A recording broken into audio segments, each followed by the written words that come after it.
Hello supermobile fans, happy day to you all. The Tecno Camon 16 series have been launched today, and so far I am impressed with what they have to offer, especially the Camon 16 Premier. But this quick video is just about sharing with you guys the physical comparison or external differences between each of the three models. The Camon 16 will retain the left punch hole notch display, while the Camon 16 Pro and Camon 16 Premier have been downgraded from the bezel-less pop-up camera and upgraded to the dual punch hole notch display. I still wish it was a notchless display, but at least we get a smaller bottom bezel in the Camon 16 Premier. And looking at all the displays side by side, they have all been increased by some inches for even better cinematic experience, but would have loved if they were all AMOLED displays.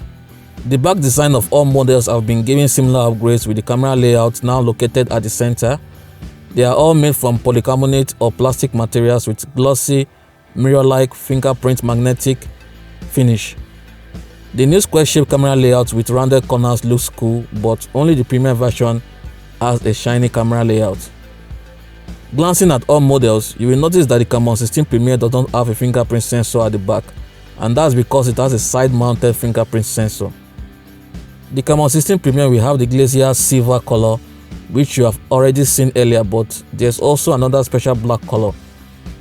The Camon 16 Pro will have the ice crystal blue and onyx black colors. I have already showed you the onyx black color. The Camon 16 will be having three colors, which are the purest blue, cloud white, and misty gray. Let me know what you guys think about these colors and design. I really love this design, especially the gently curved back edges, which is good for better grip and comfort in the hands. So that's it guys, kindly subscribe and turn post notification on for my unboxing and full review video. Thanks for watching, remain humble and stay safe. Bye.